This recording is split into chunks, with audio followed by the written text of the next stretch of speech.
Qala Rasulullah sallallahu alaihi wasallam, lam. Afdal ibadati qiraatul Qur'an. Ehoknya banyak banget ini. Seutama-utamanya ibadah umatku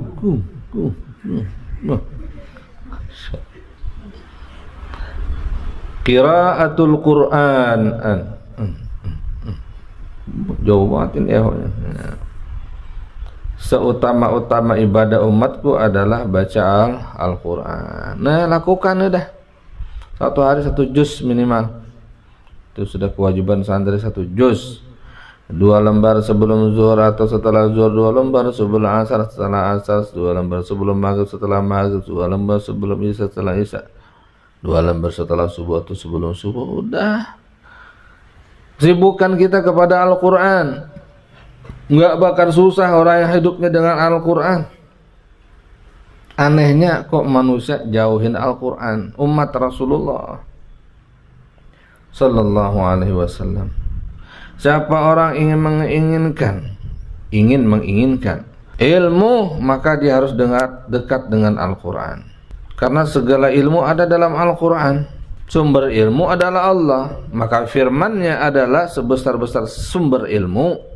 Wa hukiya 'an al-Imam Ahmad ibn Hanbal rahimahullahu ta'ala qala ra'aitu Rabbal 'izzati fil manam. Aku pernah bermimpi ketemu Allah Subhanahu wa ta'ala dalam tidurku.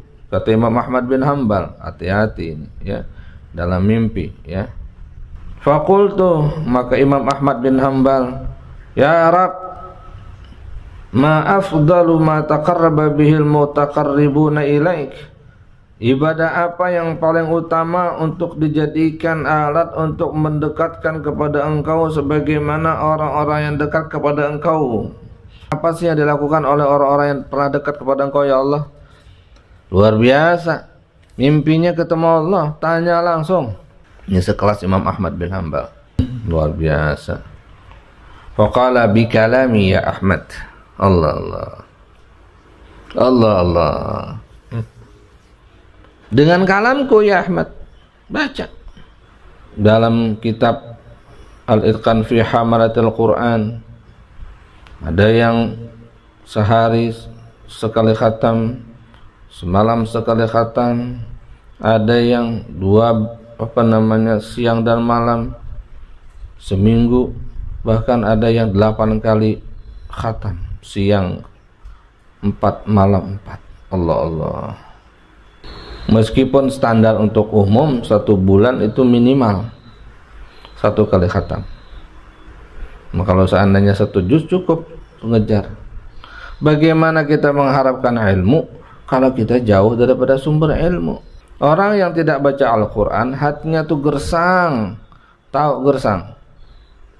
Tanah kering kerontang, nggak subur, ditanamin apa mati. Maka setelah mendengar ini tidak juga termotivasi kita untuk baca Al-Quran, dia hidup dengan keanehan. Maka paksakan diri. Maka buat suasana di pondok itu suasana cinta kepada Al-Quran. Tidak didengar kecuali kalamullah. Di pojok sana ada yang baca Al-Quran, di pojok sini ada yang memutalaah Al-Quran, di sana ada yang lagi menghafal Al-Quran, di sana lagi ada yang mempelajari ilmu Al-Quran. Yang di sana ada yang ngamalin Al-Quran, baca sholawat. Baca sholawat kan ngamalin Al-Quran.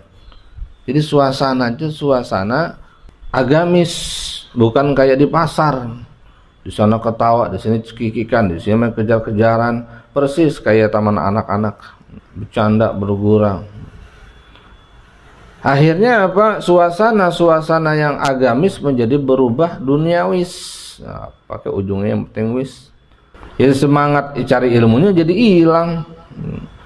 Bahkan ketika untuk kajian masa untuk belajar pun nggak ada semangatnya. Itu gara-gara apa? Tidak menciptakan suasana. Maka ciptakan suasana yang agamis. Orang sekali datang ke pondok pengen baca Al-Quran. Orang datang ke pondok, aduh enak nih adem di sana, ada yang belajar, di sini ada yang mutalaah. enak kelihatannya. Maka buat suasana. Ini beruntung sekali Imam Ahmad bin Hanbal bertanya langsung kepada Allah Subhanahu wa taala, ya Allah, apa ibadah yang paling hebat menurut Engkau? Apa ibadah yang pernah dulu dilakukan oleh para orang-orang yang telah dekat kepada Engkau ya Allah? Maka Allah bilang, bi kalami, baca firmanku. Maka sebuah keberuntungan kalau kamu sudah khatam Iqra-nya, udah bisa baca Al-Quran. Untung itu. Manfaatkan ilmunya buat baca. Jangan dibiarkan aja nunggu disuruh. Jangan. Lancarkan Al-Quran dengan lisanmu sendiri. Muliakan Al-Quran, muliakan lidahmu dengan Al-Quran.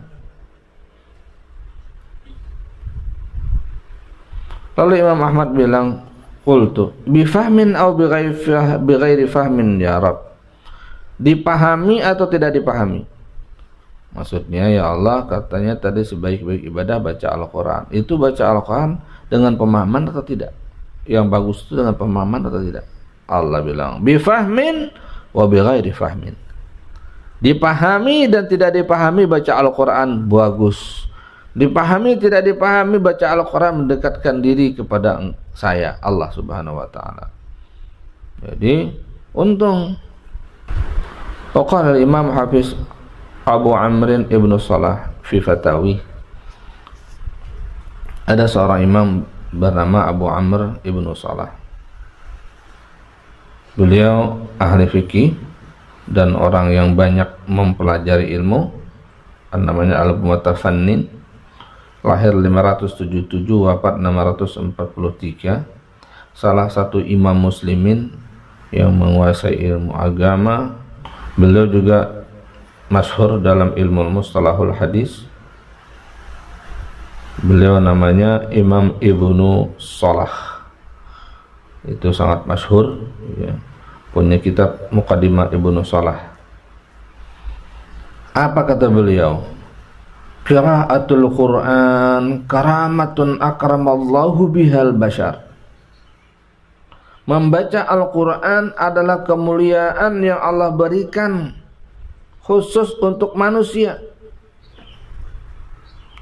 Waqad warda annal malaikata lam yu'tau dzalik. Dan ada berita dari Nabi bahwasanya malaikat tidak diberikan kemampuan untuk baca Al-Quran kecuali yang memang diberikan tugas untuk itu. Malaikat nggak baca Al-Quran. Malaikat itu tugasnya ada yang baca tasbih aja, ada yang baca salawat aja. Dia satu warna kerjaannya. Wa annaha harisatun lidzalika 'ala istima'ihi minal ins. Dan sesungguhnya para malaikat itu sangat beranimo, sangat bersemangat, sangat demen, sangat suka atas mendengar bacaan Al-Quran dari manusia. Jika ketika kamu sendiri baca Al-Quran, itu kalau kamu lihat itu malaikat ngerubung, berjubel-jubel di sisi kiri kanan atas belakang kamu. Kenapa? Karena mereka suka Al-Quran itu dibaca. Karena mereka tidak diberikan kemampuan untuk membaca Al-Quran. Baca Al-Quran adalah karamah, kemuliaan dari Allah diberikan kepada manusia. Bagi yang mengambilnya, bagi yang memanfaatkannya. Jadi orang baca Al-Quran itu kelihatannya aja dia sendiri. Bismillahirrahmanirrahim, dibaca sendiri. Qulhu dibolak-balik kemudian. Habis lagi baca lagi, khatam lagi baca. Sendiri aja. Malaikatnya banyak. Maka sangat-sangat rugi sekali kalau kita lisan kita sudah fasih baca Al-Quran, waktu kosong nggak dimanfaatin. Maka ketika baca Al-Quran niatkan, ya Allah, dengan baca Al-Quran ini tambahkan ilmu saya, buka Futuhul Arifin, gugur rontokkan dosa-dosa saya di mata, dosa di lisan, dosa di kuping, ya. Berikan aku pemahaman yang diberikan kepahaman itu kepada orang-orang sebelum saya. Obati segala penyakit zahir dan batin saya. Berikan lezat zauq dalam merasakan ayat-ayat ini. Baca, rasakan kehadiran para malaikat. Ini ilmu ini. Imam Ibnu Shalah mengatakan demikian, ilmu langka, maka hendaknya menjadi motivasi. Allahumma ja'alna min ahlil Quran. Iqra.